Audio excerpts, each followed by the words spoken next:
And Claude just informed me that this would be an hour, which he's incorrect. It will not be an hour. We'll get a good 20, 25 minutes together. But if it was up to Claude, it'd be 2 hours. But welcome back. It's good to see everybody. I know we're super excited to be back and be here working at the office. And what a crazy time it's been the last, I guess, 5 months. First, I want to tell our administration here how much they've supported us, how much they've meant to us, how much they've meant to the players in terms of President Moorhead, Greg McGarity, Ron Cochran, and his staff has been incredible. I've never spent so much time with a staff as I have with Ron, and we've almost moved in together between the number of meetings we've had down in his office and also up in my office. So we spent a lot of time together, and I feel very blessed to have someone like Ron that the players trust, the parents trust. They got an open line of communication. It just goes to show you how important it is to have a good athletic trainer that is present during recruiting, because a lot of the relationships that are developed with our players start with Ron Cochran and our staff members. So that's been a big part of our support and our process. I'm going to open it up with some updates on some maybe some injuries, and I'm sure you guys got a million questions about everything going on. So I don't want to hinder your questions, but I do want to kind of update some guys on some people. I'll start with Dom. Dom Blaylock, he is not completely cleared to practice or play. He's going to have a black shirt on. He's working out. He's coming off his ACL, that occurred in the SEC championship game. So he's not completely cleared yet, but he has worked really hard. He's been able to do some straight line running and some workout stuff. The next guy I would talk about is DJ Daniels. Missed some time with an ankle injury. He's almost back, but this small summer access window we've had where we were able to have a little more time than we normally do, he wasn't able to do much during that time. So I wouldn't say he's behind, because he's a kid who played a lot of snaps last year, but he'll be back with us kind of full-time starting tomorrow. JT Daniels is not cleared yet. JT Daniels is coming off an ACL surgery as well. He's been able to take some reps. He's been able to throw the ball and do some things, but he's not completely cleared from the knee yet, and he'll still be in a brace for that. Broderick Jones had an injury, non-football injury, but he's recovered from that. He's back out taking snaps and taking reps, and has been with us working. Jamie Newman had a mid-foot sprain and was out for a little bit of our summer access period. We're calling it a mini camp, whatever, OTAs, whatever you want to reference it as. He missed probably half of that, not able to work out and do some things, but he was mentally there and able to do a lot of things with the team, and he's back now, able to do everything. So Monty's been out a little bit with a little foot injury, but he's taken a lot of reps and played a bunch. Darnell Washington had a small scope in his knee, but it was from an injury in high school that he is back out there and recovered from, and practicing, doing everything. Ryan Davis had a small torn meniscus, and he should be back soon, but he's not able to practice right now. Keely Ringo, as a lot of you are aware, he had an old injury from high school that we were trying to see if he could go with. The injury didn't occur here with his shoulder, but he's had a shoulder repair, and he's going to be out for a while. And then Arian Smith had a meniscus repair and should be back sometime during the season, but not sure exactly what date yet. So if there's somebody else I'm missing, feel free to ask. And with that, I'll kind of open it up for questions for you guys. Okay, we're going to take the first question from Anthony Dasher.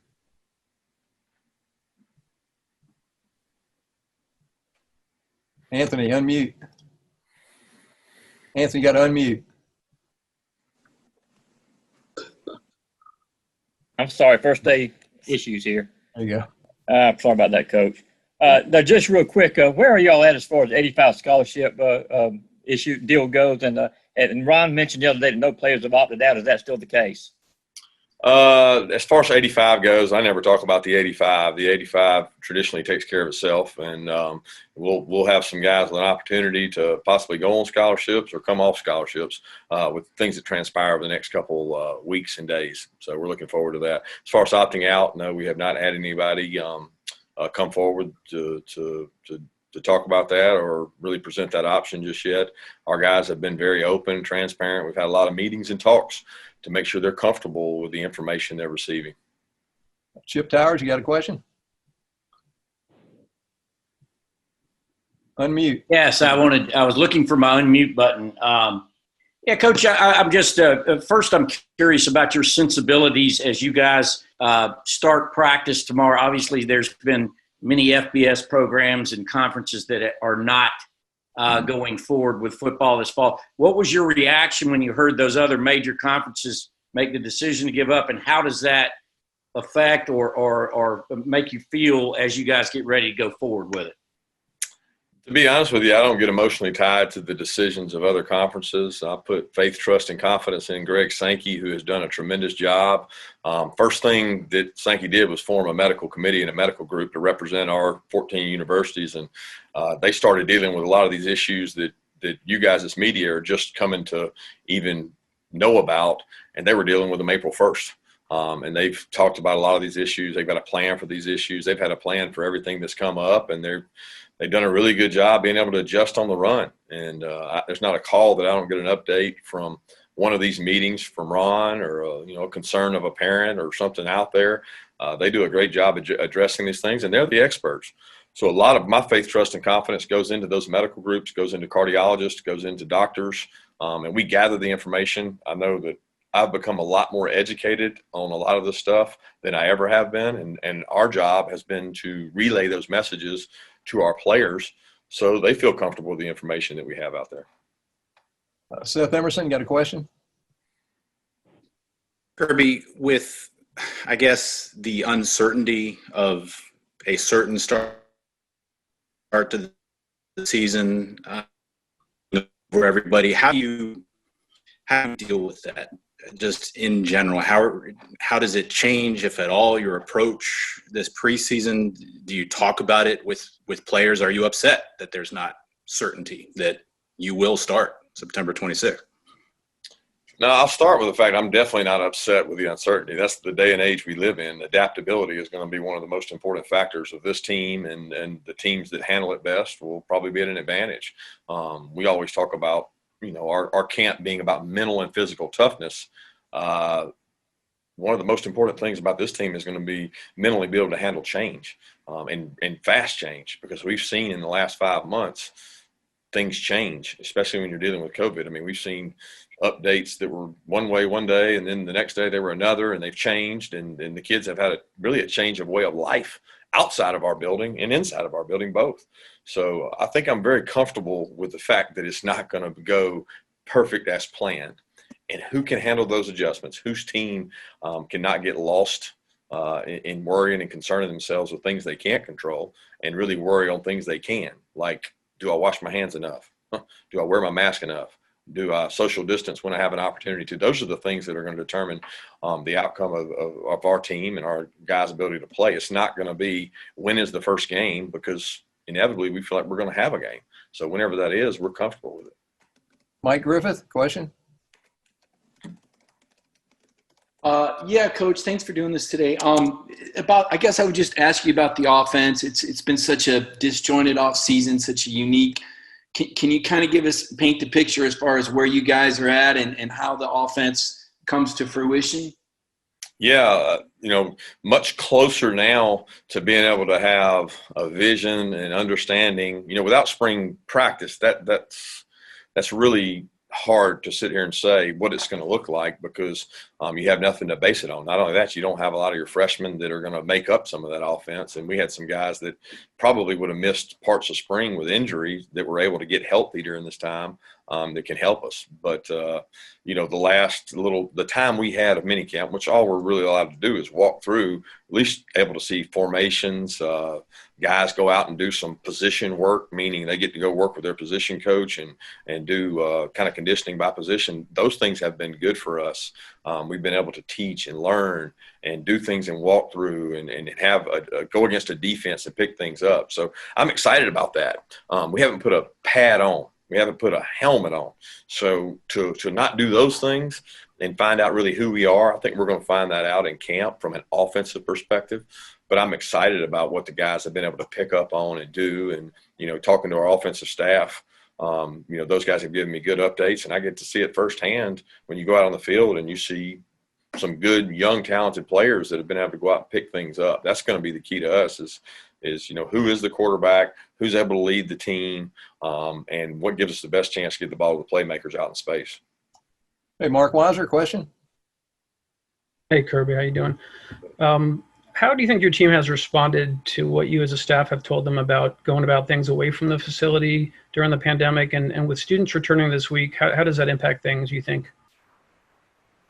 Well, they've responded well so far. I mean, we have instances where we get a report of a guy not wearing his mask or not doing what he's supposed to do away from our place, and we address it. You know, we confront it. We let the leadership, we let the older players, the guys that the season might mean a little bit more to a junior or senior than maybe a true freshman, and sometimes they need to hear that from the junior or senior. And that message is much better delivered from one of those kids than just from a coach. So we've done a lot of peer intervention and tried to encourage them that way, but we're not perfect either. We've got guys that probably don't respect it as well as they should, and that's our job as coaches to get that point across. With students coming back, obviously, you know, whenever you have a large group of people coming back to campus, you're concerned about a spike. What we control is what we do outside of our building, outside of our bubble. So we've told our guys that regardless of what student population does, and by all means, I want you to understand, we're encouraging our student population to do everything the right way, space, social distance, wear a mask, but whether they do or not, that doesn't control what you do as one of our players. And you can make decisions to not go in the environments that are risky and wear a mask to protect yourself, and that's what we're driving home. Jake Rowe? Yeah, Kirby. Obviously, you're really familiar with Scott Cochran, but wanted to check and see kind of what your impressions of him have been as an on-field coach for you, and Todd Monken as well. Now that those guys have actually had a little bit of chance to get their hands on the guys.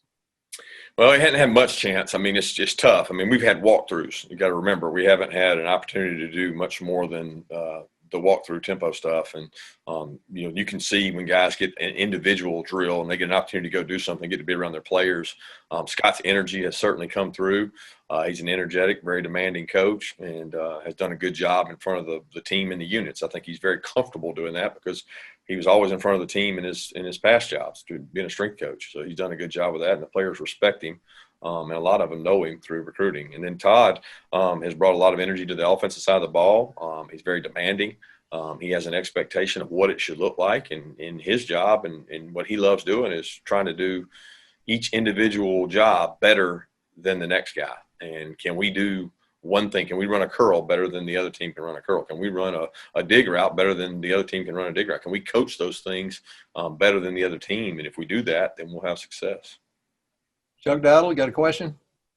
Yeah, Coach, it's great to see you looking so healthy. That's a good thing. I've got to ask you two things, Coach, that you have certainly preached since you stepped foot back on this campus. One is being comfortable, being uncomfortable, and the other is finding better ways to do things. And those are two things that we've all had to kind of do through this pandemic. We've had to grow comfortable being uncomfortable, and we've had to find better ways to do things. How have you handled this, and have there been some things that's come out of this that now will stay as part of the way you do things? Have you found better ways to do things being forced to? I don't know that we found better ways to do them, because I don't think a lot of the situations we're in are better. For example, we don't go into a team meeting room environment now with 110 or 85 or 130 players. Our team meeting room doesn't allow that. So there's not finding a better way to do that. There's finding a possible way to do it, because you have a choice of whether you want to do it by Zoom, or do you want to go in the Coliseum, or do you want to go in the indoor and have 100 seats and space everybody out. So that's just an example of you have to find other ways to do things. They're not necessarily better, because I do think it's better when you've got ability to deliver a message face-to-face, just like I would rather be face-to-face with you guys. But this is the alternative method that we have to use, and you certainly get comfortable being uncomfortable, because there's a lot of parts of this that I'm not comfortable with. You're not comfortable not having control over what's next, the regular schedule, a normal camp schedule. This is just so much different. But we're constantly looking, and we're talking to other people. I've talked to 5 or 6 other schools in the country, as well as other NFL organizations, to say, how are y'all doing this?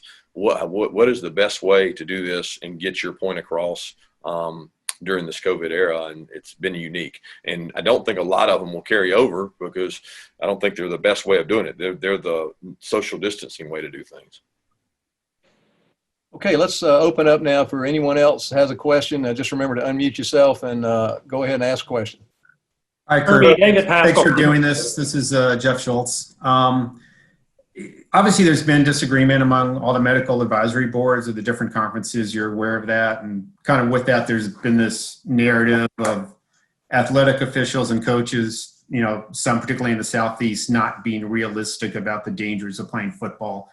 I mean, speaking just about yourself, is there anything that you could say to anybody who believes that you are more focused on economics and playing the games than safety first? I don't know that first of all, that would never be the case for me because I've got an 8-year-old son that's playing tackle football and he's playing it every day and he's out there performing it, and I wouldn't want him out there if it wasn't safe. So economically, that has not come into the realm of decision, nor all the meetings I've been in or the medical group has that been imparted as part of the decision-making process. And, you opened up with a lot of the medical advisory boards not agreeing. There's not been a lot of sharing of information between those medical advisory groups. And, the one that was formed in the SEC is the only one I can speak to because Ron's been part of every meeting and been privy to it. And they've been very consistent with their messaging, very consistent with their plan. They've been right on top of everything that's come up, and they've had a really good plan, and they've had a protocol for everything that's been implemented. And I think they've done a tremendous job of that. And it's really all been about the health and safety of the players, not about the economics. I can assure you of that. Kirby, David Pascal from Chattanooga. One of the more unique things about the days ahead, you typically have 30 days of preseason camp. Now you've got 40 with the extra off days, especially early. How will that be different, especially for some of the younger players that typically hit a wall midway through preseason camp? Well, it'll be unique because what you're not accounting for in that is we have less days without school. So it's give and take. It is more spread out, and the medical group advised us on spreading those days out. And I think there can be a lot of benefit because when you track concussions and healthcare and the injury rate, soft tissue injuries, head injuries typically happen early in camp because it's the first time kids have gone back to having contact. So by spreading it out over a more number of days, you're giving guys more time for recovery. It's not as intense repeated practices. So there's some benefit there. The loss of benefit is there's a lot of programming that goes into these camps prior to school starting when you have speakers come in that speak on a lot of different subjects that don't involve football. They involve life. That these life skills, these kids miss those speakers because we'll be transitioning to school pretty quick here this week. Kirby, it's Tony Baldwin, Kirby. The old coach says sometimes to play football, you got to practice football. Are you content, or you feel that within the protocols that you have to work in, that you can be as aggressive as you need to be to get these guys ready to play football? Yeah, absolutely. I mean, look, there's nothing that's talking about the aggressiveness of our practices. There's nothing. They've not dialed back, the type of practices or the number of practices, and COVID's not based on the aggressiveness of your practices. It's making sure that you have a safe number of student athletes out there, that you're controlling the transmissions of COVID from each player, and you're trying to make sure that doesn't happen. We're trying to keep that outside, and we're doing a lot of testing in order to keep that away. And that's the most important thing. It's not how the practices go or the work the kids go. If anything, they're going to have more time off between days now with the thing that David just mentioned, 40 days and what ends up being somewhere around 20 to 25 practices. There's going to be ample time to get the work done we need to get done to get ready. Kirby, the conferences that have decided to postpone their fall sports seasons are looking to spring as a potential option to play again. Just COVID aside, what are your thoughts on spring football? And do you think, again, COVID aside, do you think that is safe to play in the spring and then have another season a couple months later in the fall? Do you think that is safe? Well, first thing is it's not my place to determine that because I defer everything to the medical people. I would certainly think as a football coach, knowing what contact and the reason you have an off season is to not have as much contact. We have 15 days of practice in the spring, of which 2 of those is in shorts. Well, 3 of those is in shorts and a helmet. So you really have 12 days of contact in the spring. You're looking at a spring season with the potential of a fall season back to back. And I would be speculating to say that it's not completely realistic that you would have those two back to back in terms of, and plus you're going to deal with, kids that aren't going to play. They're going to get ready for the NFL and all kinds of other issues. So I'm not saying it isn't possible. I certainly think it is possible, but I don't think it's optimistic. Kirby, Mark Schlaball, with JT's situation and Jamie Newman missing time with the foot injury, where are you at the quarterback position, and where is DeJuan Mathis in terms of his recovery? Yeah, we're excited about all five of those guys. I'm going to be honest with you. Those guys have done a really good job in their Zoom meetings, paying attention. And, with Jamie missing with the foot injury, we're talking about walkthroughs, guys. It's not like we're out there. I think there's a misnomer out there. We've been able to practice. We haven't been able to practice. We've been able to walk through. And, he does a really good job of standing behind the huddle, standing behind the play, imaginary taking the snap, getting the mental reps. But till you get out there and do it, it's not as easy. And he was able to do that. I want to say around the 9th or 10th one, he was able to go out there and do some things with us. But DeJuan's doing a great job. Carson Beck's doing a great job. So is Stetson's doing a really good job. All those guys are really competing, as well as JT. And I think each one has come in and they all have individual strengths. It's going to be important that we find out what each one of those individual strengths are and weaknesses, and what we can improve over the next 4 to 5 weeks to figure out who the best guy for the job is.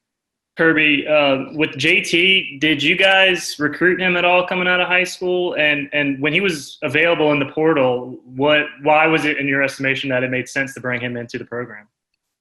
No, we didn't actively recruit him coming out. I can't say that we didn't have I didn't have active contact with him, but sometimes the position coaches are recruiting a bigger pool than I am. So he committed pretty quick to USC and didn't really go through the recruiting process as long. So we didn't have a deep relationship there of any kind. But when he became available, he went in the portal and we reached out and he returned favor and said he would be interested. And we communicated for a while, for a long time, not knowing which direction we were headed. We once COVID started, we didn't really know what was going on. So it was one of those deals that we didn't know what we were going to have in our quarterback room. We didn't know if we were going to have two guys remain and be here, or if somebody was going to leave. And I'm a big believer in getting the best people on the team you can get, and you have competition, and competition, iron sharpens iron. And that room's going to be really competitive, and we're excited to see where it goes. You spoke about learning in the last 5 months that you have to prepare for changes and unexpected during COVID, and we've seen that in baseball. How big of a deal will depth be this season? Do you prepare differently? Obviously, you always are working to develop depth, but is it more important than normal this year? I would certainly say it could rear its head faster this year than years past, based on what we're seeing in other sports and the unknown that we don't know. I mean, we really don't know. I think depth is going to be key, and we've preset to our coaches. Every practice or walkthrough or anything we're doing coaching 4 groups of people.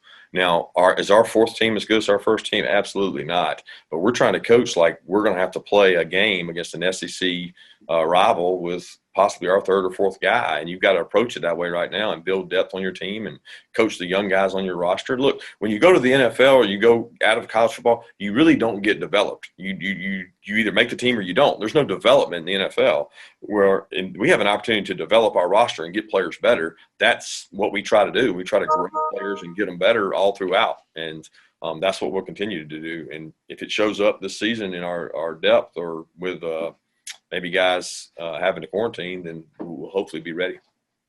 Kirby, I'm curious. Hopefully, we'll eventually get a chance to see what it looks like for ourselves. But can you give us an idea at this point that the Todd Monken effect? I mean, do you expect your offense to be radically different than what you have run in previous years, or is this Todd Monken putting his fingerprints on what the Georgia way, so to speak? Define the Georgia way, Chip. Running the ball a lot, I guess, and play action maybe, things like that. Running the ball a lot. Okay. Well, I believe in doing whatever you have to do to win. So I'm going to let you define it how you feel comfortable defining it. And then I'm going to define it the way that gives us the best chance at success. And we want to get the best football players we can on the field. We want to be able to score points. We think it takes that to win games. And that's never been any issue with me. I've never got on the offense coordinator's headphones and said, please run the ball right here. Please run the ball right here. That's never been the case. Unfortunately, I think Some people might believe that, but that's not my goal. Is to score points, and I've never said, please don't score more points. Please don't score. I've never done that. So we're going to do all we can to score points. And I think the reason Monken was hired is he's a really good football coach, and we're going to use his experiences and his strengths and the players' strengths, which is much more important. And we're going to put those at the forefront and hopefully have success. Guys, we're going to have time for one more question. I want to go to Brandon Sudge for the last one. Kirby, so in terms of your quarterbacks, kind of following up on that, in all this uncertainty, the one thing that is certain here is that you have options in the quarterback room again. So what's kind of the philosophy, I guess, in having all of that depth with a couple of transfers coming in? You talked about Carson since the moment he signed his NLI, but how do you kind of work with those guys to kind of keep their morale up, even if they're not going to be that guy at the end, I suppose? I think it's the same way you do all positions. I mean, look, guys, it's a competitive room, and those guys, each one of them has been in a competitive room before. Look, Jamie competed at Wake Forest. JT had to compete where he was. Carson is going to be in one of the most competitive rooms he's ever been in. DeJuan was in the room last year. Stetson's been a part of that. Competition is part of the process. But for a quarterback, more than anything, you want to be coached the right way and you want to be developed.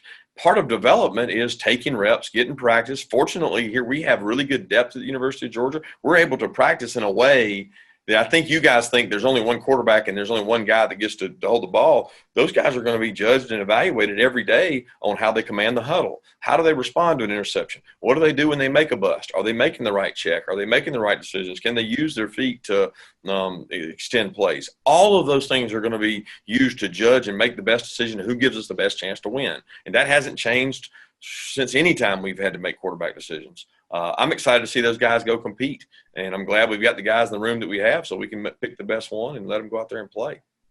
Need to wrap up, everybody. Thanks for tuning in. Thank you, Coach Smart. And a reminder, we've got some players coming up here in a little while. Thank you. Thank y'all. Thank you.